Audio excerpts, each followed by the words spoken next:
जय श्री राम।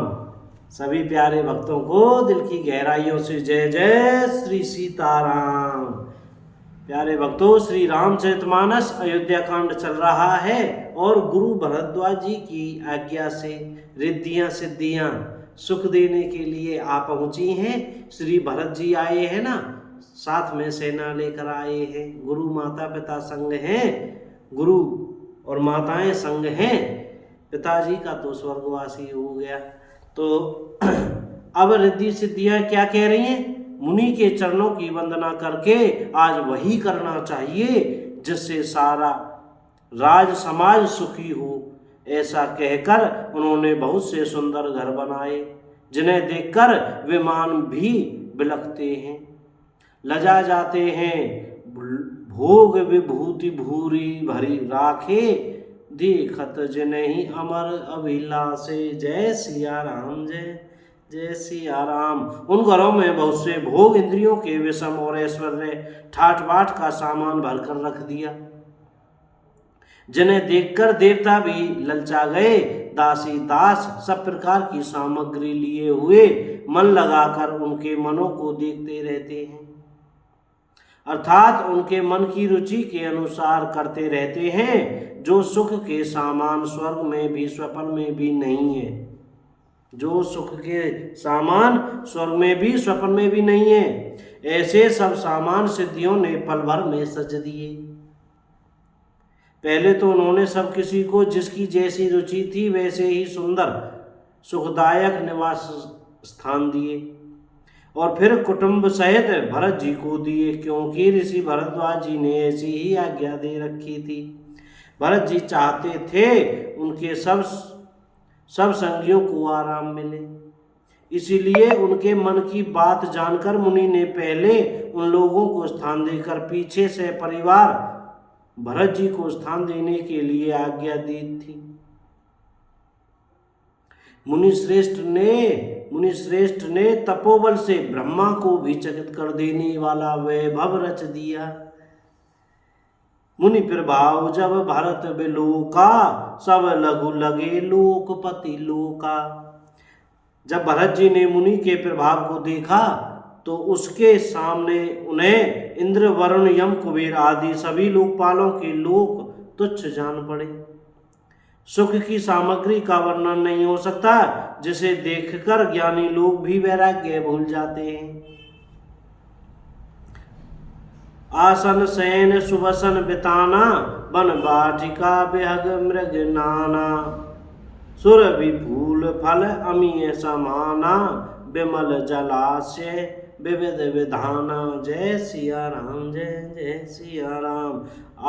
आसन सेज सुंदर वस्त्र चंदोबे वन बगीचे भांति भांति के पक्षी और पशु सुगंधित फूल और अमृत के समान स्वादिष्ट फल, अनेकों प्रकार के तालाब कुएं बावली आदि निर्मल जलाशय तथा अमृत के भी अमृत सरी के पवित्र खान पान के पदार्थ थे, जिन्हें देखकर सब लोग संयमी पुरुषों विरक्त मुनियों की भांति सकुचा रहे हैं। सभी के डेरों में मनोवांछित वस्तु देने वाले कामधेनु और कल्प वृक्ष हैं, जिन्हें देखकर इंद्र और इंद्राणी को भी अभिलाषा होती है, उनका भी मन ललचा जाता है। वसंत ऋतु है, शीतल मंद सुगंध 3 प्रकार की हवा बह रही है। सभी को धर्म अर्थ काम और मोक्ष चारों पदार्थ सुलभ हैं। माला चंदन स्त्री आदि भोगों को देखकर सब लोग हर्ष और विषाद के वश हो रहे हैं।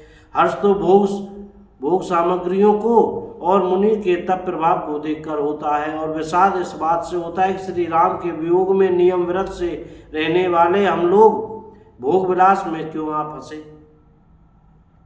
कहीं इनमें आसक्त होकर हमारा मन नियम व्रतों को न त्याग दे।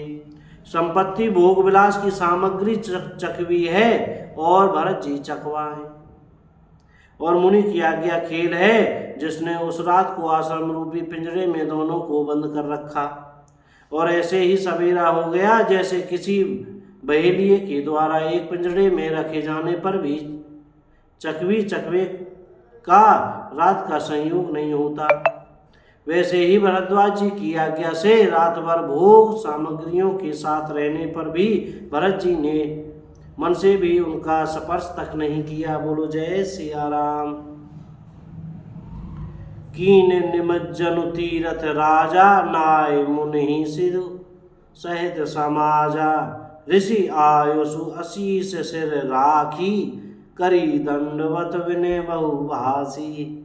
प्रातःकाल भरत जी ने तीर्थराज में स्नान किया और समाज सहित मुनि को सिर नवाकर और ऋषि की आज्ञा तथा आशीर्वाद को सिर चढ़ाकर दंडवत करके बहुत विनती की। तदंतर रास्ते की पहचान रखने वाले लोगों, कुशल पथ प्रदर्शकों के साथ सब लोगों के लिए हुए भरत जी चित्रकूट में चित्र लगाए चले। भरत जी राम सखा गुहे के हाथ में हाथ दिए हुए जा रहे हैं, मानो साक्षात प्रेम ही शरीर धारण किए हुए हों। न तो उनके पैरों में जूते हैं न सिर पर छाया है। उनका प्रेम नियम व्रत और धर्म निष्कपट सच्चा है। वे सखा निषाद राज से लक्ष्मण जी, श्री रामचंद्र जी और सीता जी के रास्ते की बातें पूछते हैं और वह कोमल वाणी से कहता है। बोलो जय सिया राम। बोलो राजा रामचंद्र की जय। अपने अपने गुरु महाराज की जय। सब संतन की जय। अयोध्या धाम की जय हो। वृंदावन धाम की जय हो। चमेली वन धाम की जय हो। जय जय श्री राधे श्याम। आज यहीं विराम करते हैं भैया। बोलने में, पढ़ने में, कहने में, सुनने में कोई गलती हो गई हो तो कृपया क्षमा करते रहिएगा और मुख से श्री सीताराम सीताराम, राधे श्याम बोलते रहिएगा। बोलो जय सिया राम।